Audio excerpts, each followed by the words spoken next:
You're suffering with a disc bulge and sciatica, and you're not sure if exercising will make it worse. I'm Sasha, one of the chiropractors at Errol Street Chiropractic, and here's what I tell my patients suffering with a disc bulge and sciatica. Now, firstly, movement is absolutely essential.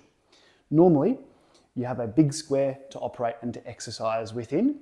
When you're experiencing an injury, you have a smaller square. Now, the square itself represents the boundaries of how much movement and exercise that you can and should be doing. The walls of the square are where you may experience a little bit of discomfort.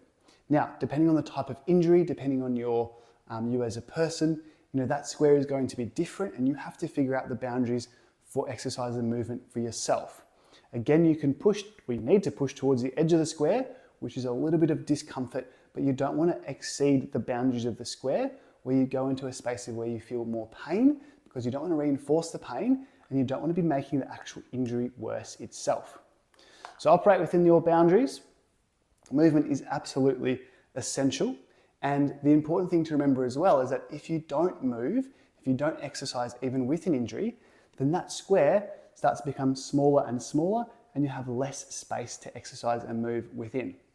Over time, with the right framework, making sure that you're supporting your body's natural ability to heal through the injury, then that square is going to start to get bigger, and you're going to return or restore back to what you would normally have in a non-injured or uninjured state. So if you have any questions around sciatica and a disc injury, feel free, you can send me a message. I'm happy to chat.